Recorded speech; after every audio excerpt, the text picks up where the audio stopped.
What's up guys? Real quick, want to let you guys know that our BAJHEERA'S ARMY Twitch shirts are back on sale. So if you missed your chance to get one before, or you want to pick up another one, now's your chance. You got 16 more days to pick it up before the campaign ends, and all the shirts will ship out together.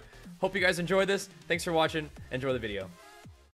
Hey, what's up guys? BAJHEERA here. Today was patch day for patch 6.1, and with 6.1 came a lot of changes for a lot of different classes, but what I want to do for this video is give you a quick overview along with my initial impressions of the warrior changes. So, first off the bat, warrior changes good, warrior changes bad. Warrior changes were definitely a good thing for us, I would say. One of the things it allows us to do is play arms as a single target spec. And that was one of my main complaints with arms early on, is that it was frustrating to play arms, which is a pretty darn good spec, and for all intents and purposes I thought it was a more powerful PvP spec than Fury even before the patch hit. But one of the annoying things was, if you're playing a comp like KFC, which is something that I play really often, which is Hunter Warrior Healer, Hunter CC is easily broken by any sort of damage. So when you have something like, you know, you land a trap and then you can't really use any attacks that AoE, like Whirlwind perhaps, which leaves you with really no abilities to use at all. So one of the things that patch 6.1 allows you to do is use a different sort of talent setup to do lots of single target damage without having to worry about AoE. So what I'm going to do right now, because I don't want to get into too much about this right now, because I will be making an Arms Warrior guide, you know, a more intensive guide in the future, and probably in the very near future. But what I want to do for this video is just give you some initial impressions and the actual changes that happened. But I want to assure you that things are looking good for us in patch 6.1. So the first thing to look at right now is, we'll just go right down the list of patch notes from Blizzard.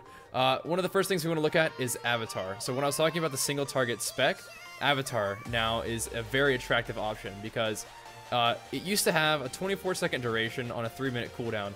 Now it has a 20-second duration, which is not that much of a nerf at all in terms of the duration. But the big thing is that it only has a 1.5-minute cooldown, and that is affected by anger management, so it ends up being more like a 1-minute-15-second cooldown. And having a root break is a small aspect of it, but having a 20% damage increase for 20 seconds on a 1-minute cooldown is pretty gnarly. So you can still use Bladestorm if you want to. Bladestorm is, you know, it gives you a freedom, you know, unpeelable damage, but if you're looking for some just pure single target deeps, Avatar is a really good option. Another talent we want to look at, unrelated to our real spec, because I still don't think we're going to use it. Second Wind, instead of giving it 10% leech, it's now 25% leech when you're below 35% health. I still don't think this is going to be a talent that I'm going to be using for PvP or PvE, honestly. The one time I think Second Wind comes in handy is when you're soloing old raid content, and you're doing ridiculous amounts of damage, so you'll be able to leech back lots and lots of health if you ever drop low health while trying to solo old raid content. Now, that being said, I haven't really tested out Second Wind, so, you know, maybe my opinion is unfounded, but just looking at it, I don't think that it's going to be a good talent. I'll stick with Enraged Regen. Now, another talent that was changed that I actually think is important is Slam. This goes along with the single target spec that I was suggesting earlier. Just for, I don't need to make a big video about it right now, but essentially I'm calling the single target spec Slamatar, but it's nothing new. It's something that we used to use not a long time ago, back in MOP. Used to use it in the past. So anyway, why I'm considering using Slam again is because before, Slam was an option to have a single target ability, but it just really didn't do any damage. Now Slam isn't doing insane damage, but it's doing enough damage that you might want to consider using it. It's at least worth using, you know, instead of specking for something like Sudden Death and then relying on Whirlwind and Sudden Death procs. Because Slam damage has been increased by 43%. Now, in terms of what that Slam damage looks like, we can just take a look at this. So, I don't have any talents that's going to help me generate extra rage, but with a Colossus Smash Up and a Trinket proc, you'll get 1 Slam, and then keep in mind that whenever you keep slamming, the amount of damage that Slam does and the rage cost continues increasing. So you see I have this debuff over here in the corner. It'll go up to 2 stacks, but that means that, you know, you slam once, you slam twice, and now it costs 20 rage. But still, that's kind of nice, I feel like. You know, it's going to cost 20 rage, and that's going to cost 30 rage, but it's not going to cost any more than 30 rage after that point. So what you can do is you can basically get a slam that stacks up 3 total times. So you have your initial slam, you have the 1-stack slam, and then you have the 2-stack slam. So what this is going to look like for you when you're trying to do maximum burst, if you have the rage for it, is, I imagine it's not going to change your rotation too much. You still want to make sure you have a rend up. You get a little bit of rage. I'm going to go ahead and just fill my rage bar up right now. But how the single target spec ends up looking is, you're going to get a full rage bar. You're going to pop Recklessness, obviously, Colossus Smash, Mortal Strike, and then you're going to slam once, twice, 3 times, and probably hit another Mortal Strike after that, and then your slam stack will have fallen off at that point. But I do think it's worth it to keep hitting Mortal Strike over even a stacked up slam. But anyway, that's basically the idea with single target, and you can see why I like that. It feels really similar to the way, you know, arms used to feel, perhaps. It might look familiar to you, you know, making sure you have Mortal Strike up, making sure you have, you know, your bleeds up, and you didn't have a random back and mop, but, you know, making sure that you're bursting with Colossus Smash, Mortal Strike, and then throwing a couple slams in there. Now keep in mind, you know, your full 3 stack slams it's gonna cost you like, you know, a total of 60 rage. So if you want to make sure you have plenty of rage, you know, a full rage bar is a good place to start. But you know, understand if you want to get that full 3 slams in, it's gonna cost you 60 rage. But that's really cool because it stacks up in damage, but it also stacks up in rage cost. So it's a nice little chance for you to unload some serious burst with your cooldown of Avatar about every minute and maybe like 15 seconds or something like that if you have anger management active as well. So those are some big talent changes. Now in terms of some numbers that are, you know, not talents but maybe more ability related, we can look at something like Execute. Execute damage has been decreased by 11.4%. Now this is probably like the only thing that actually got nerfed about Warriors, and it's nothing to freak out about because as we know, Arms Execute hits like a truck. The 20% Execute when I was doing 3s today still definitely killed people. So don't worry about that. I feel like where Execute is going to hurt is in sudden death. So things like Fury, sudden death Fury is going to be hurt by this a little bit. But then again, just because they gave Arms such a viable single target option, I feel like Fury's kind of fallen off a little bit.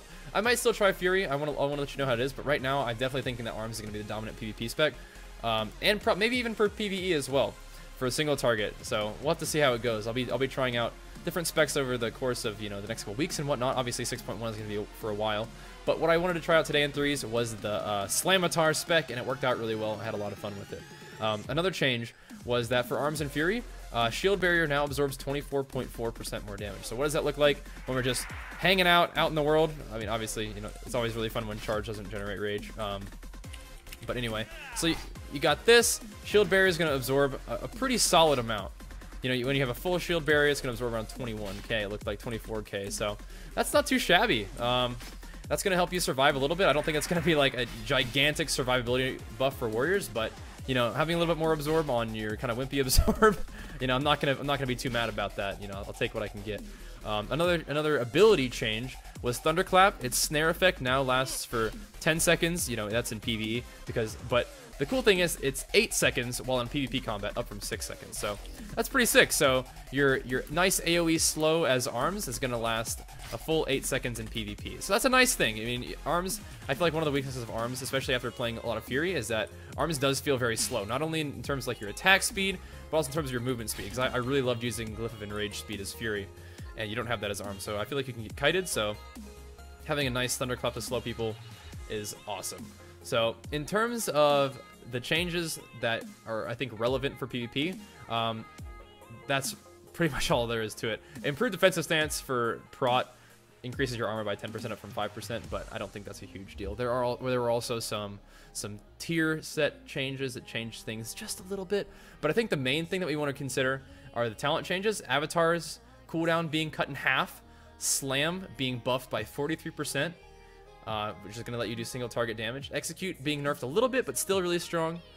Shield Barrier getting a little bit of a buff, and Thunderclap giving you a longer duration snare.